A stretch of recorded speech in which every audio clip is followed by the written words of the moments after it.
Hi பிடிஸ் YouTube நண்பர்களுக்கு வணக்கம், வாழ்க வளமுடன். இன்றைக்கி என்ன டாப்பிக்கை பற்றி பார்க்க போகிறேன்னா, ஐசிஐசிஐ பேங்க்கோட ஏடிஎம் கார்டுக்கு எப்படி பின் வந்து ஜென்ரேட் பண்ணுறது அப்படிங்கிறத பற்றி பார்க்க போகிறோம். அதுக்கு முன்னாடி நம்ம சேனல் பார்த்துட்டு இருக்கவங்க சப்ஸ்கிரைப் பண்ணாதவங்க சப்ஸ்கிரைப் பண்ணிவிடுங்க. ஐசிஐசிஐ ஏடிஎம்க்கு போங்க, போயிட்டு உங்கள் கார்டை வந்து இன்செர்ட் பண்ணுங்கள். ப்ளீஸ் வெயிட்னு இது மாதிரி வரும், ஸோ வெயிட் பண்ணுங்கள்.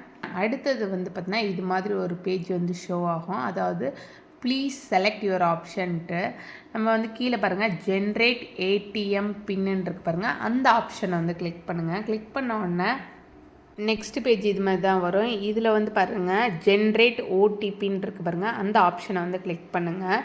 கிளிக் பண்ணோன்னா உங்களோட மொபைல் நம்பர், அதாவது ஐசிஐசிஐ பேங்க்கில் நீங்கள் என்ன மொபைல் நம்பர் வந்து கொடுத்துருக்கீங்களோ அந்த மொபைல் நம்பரை வந்து என்ட்ரு பண்ணுங்கள்.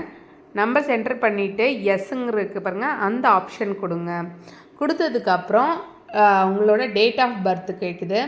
அதாவது Tina date, எம்னா month, ஒய்னா year. So இந்த ஃபார்மேட்டில் வந்து பார்த்தீங்கன்னா நீங்கள் வந்து என்ட்ரு பண்ணுங்கள். டேட் ஆஃப் பர்த் என்ட்ரு பண்ணிவிட்டு எஸ்ஸுங்கிற ஆப்ஷனை வந்து கொடுங்க.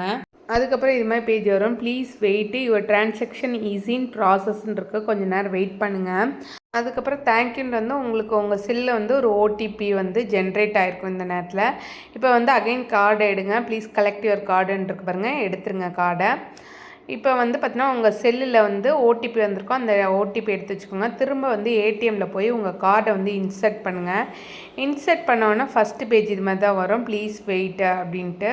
கொஞ்சம் நேரம் வெயிட் பண்ணுங்கள். அதுக்கு அடுத்தது இது மாதிரி ஒரு ஆப்ஷன் வரும், please select your option to generate ATM பின்னுன்னு இருக்கு பாருங்கள், அதையே வந்து கிளிக் பண்ணுங்கள். அதுக்கப்புறம் இப்போ வந்து பார்த்தீங்கன்னா already have OTP generate ATM PIN இருக்கா, அந்த ஆப்ஷனை கொடுங்க. கொடுத்ததுக்கப்புறம் உங்களோட ஓடிபி நம்பர் வந்து மொபைலில் வந்து வந்திருக்கும். ஸோ அந்த ஓடிபியை என்ட்ரு பண்ணிவிட்டு எஸ்ஸுங்கிற ஆப்ஷன் கொடுங்க. அப்புறம் please wait your transaction is in ப்ராசஸ்ன்னு இருக்குது, கொஞ்சம் நேரம் வெயிட் பண்ணுங்கள். அடுத்த பேஜையும் உங்களோட பின்னை வந்து செட் பண்ணுறதுக்கான ப்ளீஸ் என்ட்ரு யுவர் நியூ பின்னுன்ட்டு ஒரு பேஜ் வந்துருக்கு பாருங்கள். உங்களுக்கு பிடிச்ச 4 டிஜிட் நம்பரை வந்து செட் பண்ணுங்கள். இப்போ நீங்கள் என்ன பின் நம்பர் செட் பண்ணிங்களோ அது திரும்பவும் கேட்குது. ஸோ ரீஎன்டர் யுவர் நியூ பின் அப்படின்ற ஃபார் கன்ஃபர்மேஷன் கேட்குது. ஸோ திரும்பவும் அதே 4 டிஜிட் கொடுத்து கன்ஃபர்மேஷன் பண்ணிக்கோங்க. அவ்வளோதான்.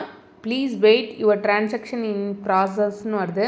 அண்ட் நெக்ஸ்ட் பேஜ் வந்து பார்த்தீங்கன்னா யுவர் பின் ஹேஸ் சக்ஸஸ்ஃபுல்லி சேஞ்சுட்டு வந்துச்சு. அவ்வளோதான், நீங்கள் வந்து பின் செட் பண்ணிட்டீங்க. இனிமேல் உங்கள் ஏடிஎம் கார்டை எடுத்துடலாம். ஸோ இதுக்கப்புறம் வந்து ஏடிஎம் கார்டு யூஸ் பண்ணி நம்ம வந்து அமௌண்ட் எடுத்துக்கலாம், பேலன்ஸ் செக் பண்ணலாம், எல்லாமே பண்ணிக்கலாம். ஸோ இந்த தகவல் உங்களுக்கு பயனுள்ளதாக இருக்குன்னு நினைக்கிறேன். நெக்ஸ்ட் வீடியோவில் பார்க்கலாம். நன்றி.